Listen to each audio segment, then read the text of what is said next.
Check the description for the following discount codes. Pimax Crystal Sim Limited Edition. What is it? What do I think of it? And as per usual, what is Pimax up to? There's always something non-standard and weird going on with Pimax. This is just a normal Pimax Crystal headset. The thumbnail I just photoshopped over. But essentially, one of the things that differentiates the normal Pimax Crystal from the limited sim edition is the ability to, you get a custom faceplate, either a flight sim related one or a driving simulator related one. That's one of the little bonuses you get for choosing this sim edition. But other than that, it is one of these without these. That's pretty much it. They've taken away the controllers and reduced the price. So you think to yourself, oh, okay, that's interesting, because I think one of the best and only use cases for this very heavy, very bulky, very unwieldy VR headset is sim use. It's no use whatsoever for first-person shooters or for fitness VR games or anything where you're moving around a lot, because it has too much momentum on your head and it moves around and you lose your sweet spot, your focus. Or you do the strap up so ridiculously tight that it's just uncomfortable and cutting the blood supply off to your brain.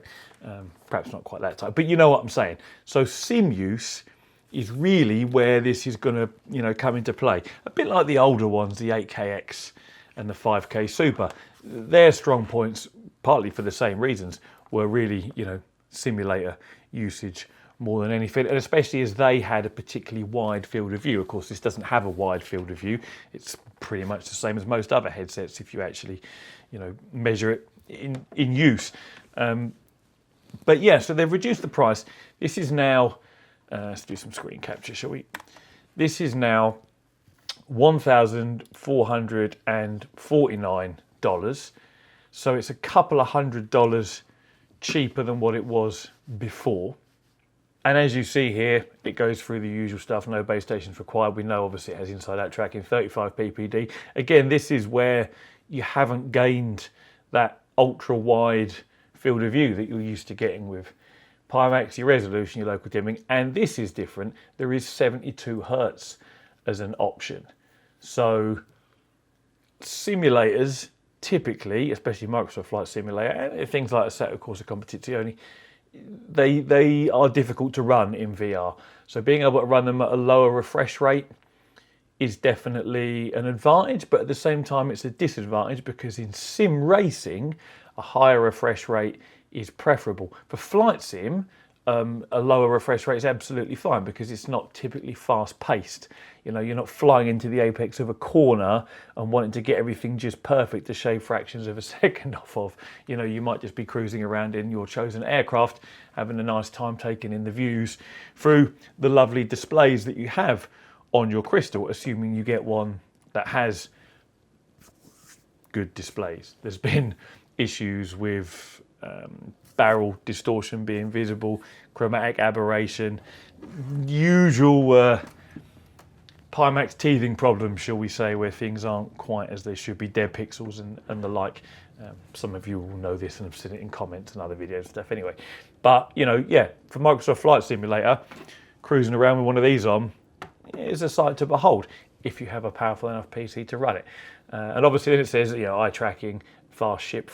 See, fast shipping, this is interesting, something I'm going to talk about in another video, because they've sent me, no, you can't see it, it's on the box and the sofa behind me.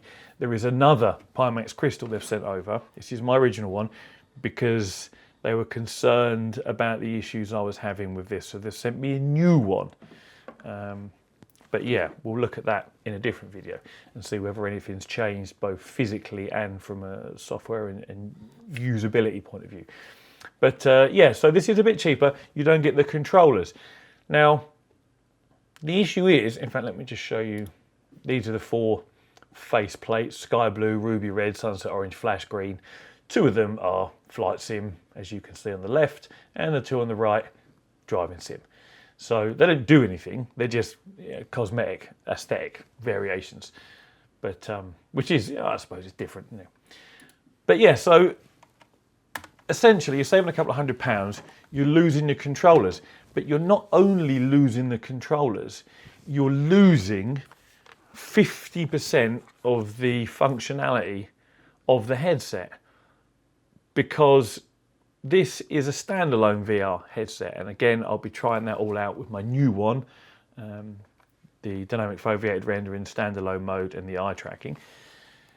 But without controllers, the standalone functionality that you're paying for within this price is redundant.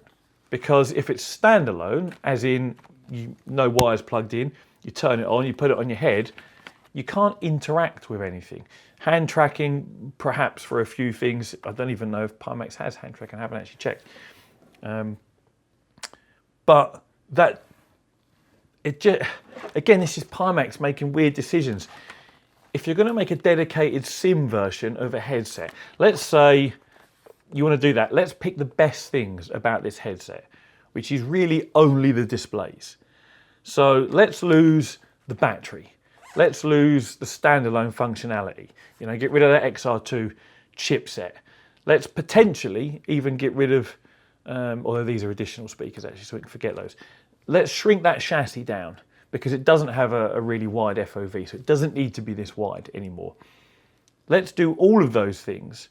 And to be honest, even let's remove the motorized IPD adjustment, because if you're buying this as a dedicated SIM headset, the chances are it's only going to be you that's using it. You're going to set your IPD once, you're never going to change it. Your eyes don't start meandering, you know, wider and narrower in your head.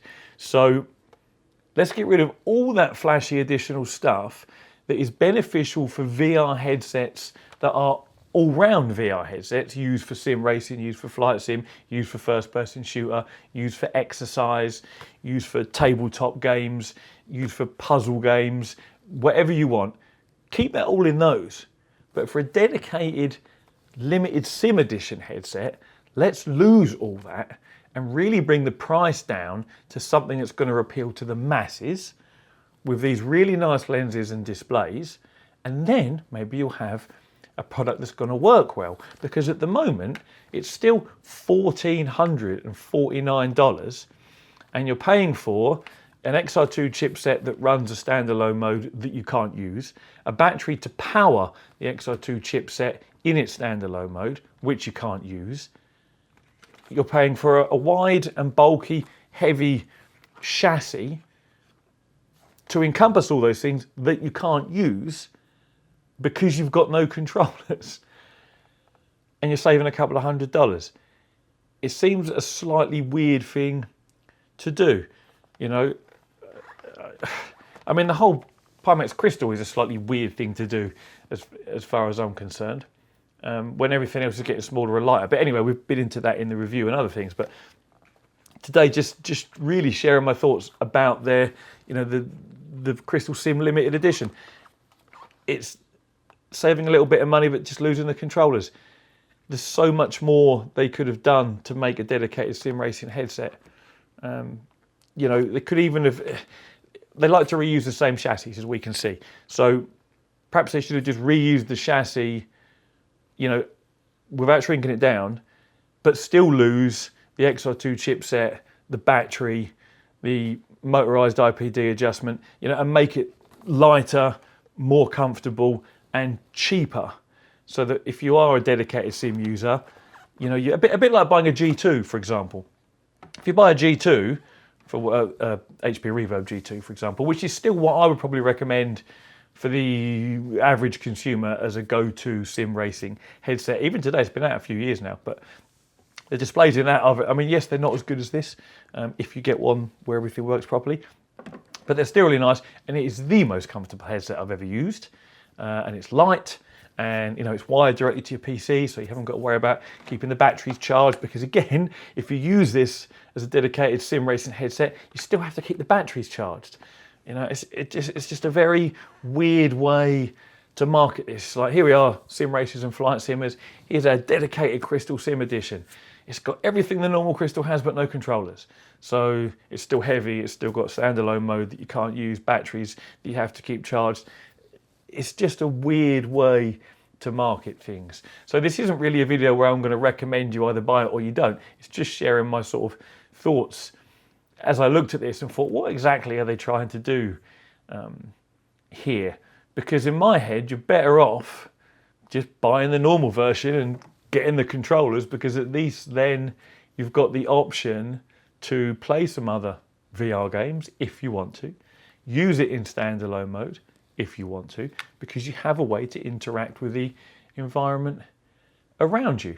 Whereas on something that costs this much money, saving a couple of $100, you know, if you're spending $1,500 on a VR headset, are you that worried about saving another couple of hundred? I know no one likes to waste money, and if you are only going to use it for sim racing or flight sim, maybe you want to save a couple of hundred notes. But you've got a whole load of features and functionality here within this headset that you just won't be able to use by doing that. So I think it's a slightly odd thing for them to have done. But this is Pimax, and everything they do is slightly odd and slightly quirky, and usually doesn't always work very well for a good portion of people and a good portion of the time. And this is what we've come to expect from them. They do say here that it qualifies for the 12K trade-in program. If you're not familiar with that, the reality 12K that they promised a while ago that still hasn't materialized, they said that if you trade in your 8KX and maybe even the 5K Super, you'll get a huge discount off of the reality 12K, and they're saying the same thing for this. But, you know, whether that ever materializes or not, who knows. But anyway, they're my thoughts on the Pimax Crystal Limited Lim Edition. That's some heavy spoonerism right there. On the Pimax Crystal Sim Limited Edition. It's one of these with a different faceplate and without these.